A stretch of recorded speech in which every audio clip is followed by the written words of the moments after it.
Technology in itself is not the answer, it's what you do with it. Facebook has 200 million users this day.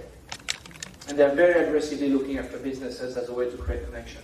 Most businesses today have to face with a workforce that is the most diverse than it has ever been. What we see Gen Xers, boomers, as just a tool. This is a central tenet on how they actually allocate their time to interact with other people. And interact they do.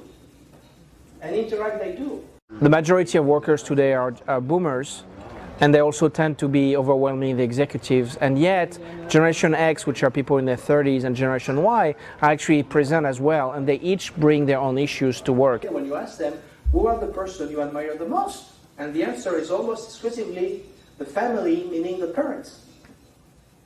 There is a reason, folks, they're staying with you, with us, until the age 25, 26, 27, 28, 29, stop me whenever you want, 30, 31, 32. I know at 33 years old, still living with a parent.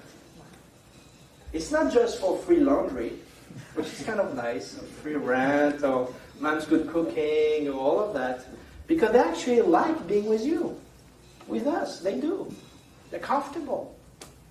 They're very comfortable. Yes? You can't be talking about my kids. Of course not. So what we do is we help them go through that and actually train, and through workshops, through a lot of dynamic training sessions, the ability to actually get this knowledge throughout the corporation so people can work better and more importantly, be more effective. There are absolutely monstrous differences between Generation X and Generation Y. Most stresses, and that's kind of an important point, most stresses in a workplace do not occur between boomers and Gen Yers. Boomers are like, oh my God, Facebook, MySpace, Twitter just killed me. Doesn't matter.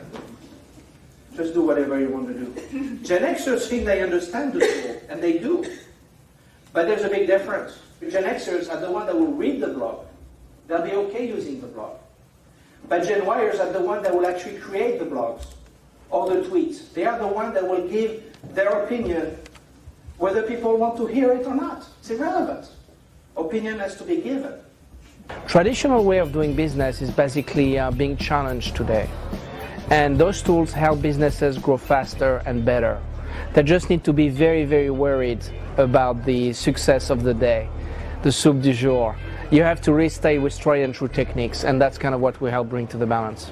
How do the social networking tools kind of play with this generation, and how do they play in the workplace where you could see some advantage or Well, productivity? social networking is huge. There's no question about it. It's really getting mainstream now.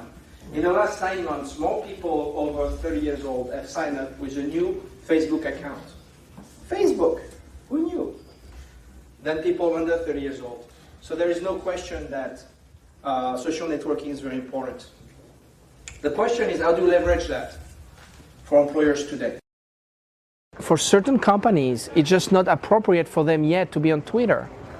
For other companies, it's actually the start of a business plan and a business model that will actually make a difference, and at the end of the day, generate revenue. So we're very practical in our approach. Before they've applied for your position, they've looked on your website, they've Googled you, they've done your Facebook, they know all about you. And Yes. that's why it's important to have that Facebook page. Yes. Because if you want them to come in the door, you're going to have a presence there. Yeah, and this is actually what this slide is about behind me.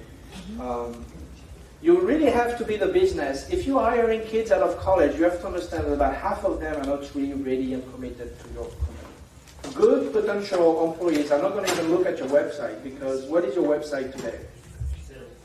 Exactly. So anything wrong about your company on your website? I don't think so. So therefore, they're not going to think it's very accurate. But they will Google yourself. There's a website called Twilio, which actually look for your company, and every time somebody tweets about your company, you will know about it. And that's really nice, because the tweeting experience, which is limited to 140 characters, most people are very direct about it. You will not know who said what. This is not Big Brother. But you will know what is how your company is perceived online. Every company should have a Facebook page. It's very likely that in 3 to 5 years, the typical web page is going to be replaced by a Facebook-like, where a company will be able to actually create this page by themselves and interact with their audience.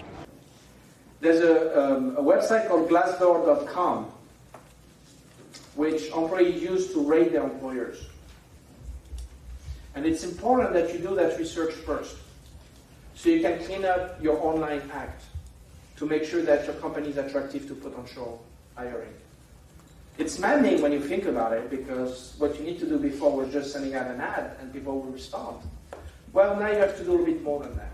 As far as 6 months ago, Visa created a business network on Facebook.